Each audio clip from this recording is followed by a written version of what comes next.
All right, we're going to do video number 2, and we're going to quickly go down the NPC records. So the NPC records are actually pretty simple. Um, it took a lot of work to do these NPC records.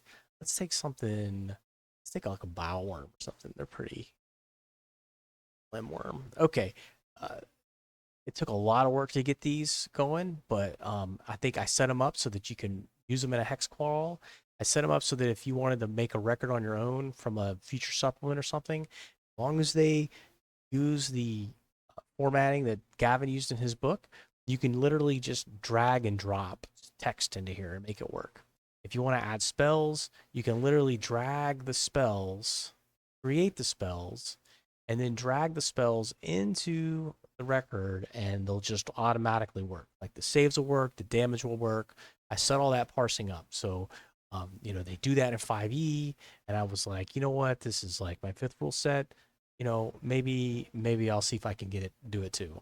So I set up, and Trinlo does it. Trinlo's is like awesome with Pathfinder too. So I was able to do that. So things like save versus spell. So the only thing that you might see that I did a little differently was with effects. You do have to put the effects in there. Um, Power. Let me find an NPC with an effect possibly. NPC. It's gonna have.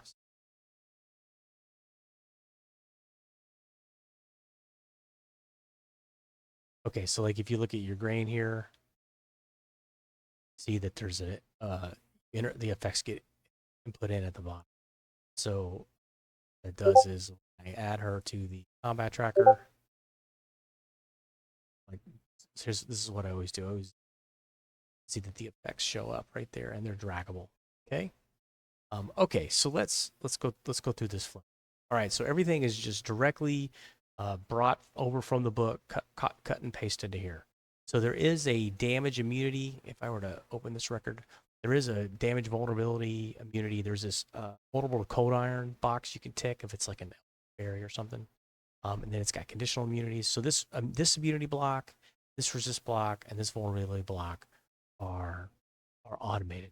Okay, now if you don't want to use this damage immunity block, or it has some weird funky immunities like this Flimward does, then we also might see some advanced effects down here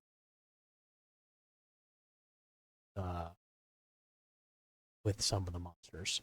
And you can see that I have magical fire, magical cold, magical lightning, but he's immune to regular lightning. That's one of the things that Gavin did just to make it a little extra tricky. So there's extra effects in here. So there's an actual damage type, magical cold. There's normal cold. Okay. And so everything's coded. Like if it's a spell, cast a fireball, that's like a magical fire. If it's a spell that lights a piece of wood on fire and you touch that fire, that's not a magical fire. That's just fire. So, and the spells are all coded for that. So, and you can make your own spells when you go and you do that. So, it's put a lot of detail into this. Okay, so we're going to go through this. So everything else here is self-explanatory. You'll see that this one highlights and these highlight down here. So let me show you what this does. So if you're running a hex crawl and you want to create you find a monster or the hex has a monster linked to it, or you want to create your own hex and you want to just drag the NPC on there, you don't actually have to create any other record. You don't have to create the encounter record. You don't have to create the random encounter record. You don't have to do anything. What it does is it rolls this. And so look at that. We get a flimworm.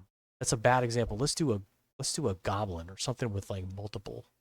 How many is a woad? Woad is 3d6. Okay. There's no layer. Find something with witch owl. Let's look at the witch owl. Okay, here we go. 1d6 with a layer. So I can roll this and it's going to roll it and boom, I get 2 and it says not in layer. 25% of the time it's in the layer, 25% of the time it's not in the layer. And you automatically have your encounter. So I thought that was pretty cool. Okay, so you can also do it from chat window.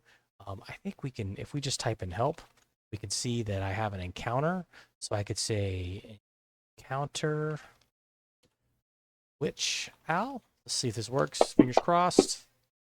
And boom, I got another one. Oh, but it didn't give me the token. Give me the token. I'll have to look at that. Okay, and so then I can also, there's also a treasure. Here I can roll a treasure table in here.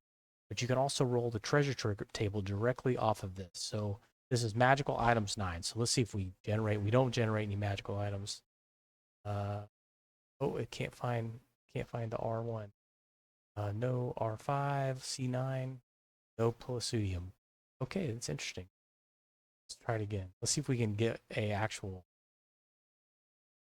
This is like the most poor flimworm ever. Okay, so we finally rolled one up, and you can see it. I have it defaulted into story items. Okay, and each one of these items can be drawn to a. And the reason I did story items because if you do magical items and it builds a sword, this you can't put like you couldn't make this into a parcel. So it got a chainmail that's holy with arcane ward on it. It's pretty neat, right? And we got a leather with magic shield that's arcane and truthful. That's interesting. That's pretty neat. Okay, so anyways, that's how you roll the treasure tables. So that's pretty cool. I think it doesn't recognize this because it needs space right there. I always find bugs. There we go. See, now it finds it. So I'll have to go back and look. All right, so then we have this breath thrice a day. If I were to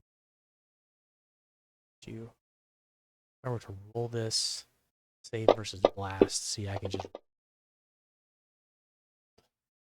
He's going to take 31 poison damage and he dies. Bye. Okay.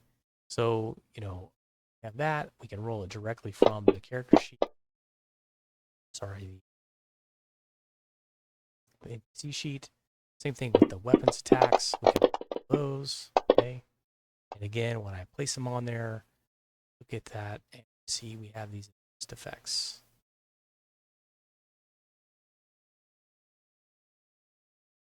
Okay. So, I mean, that's pretty much all there is to it. There's a notes tab here. It's got all the information and some rollable tables on it. But that is just about it. I think it's pretty self-explanatory. If you've played Fantasy Grounds, it's going to be really easy to run this. Everything is located right here on the combat tracker. Um, to, that's NPCs, and we're going to talk about next.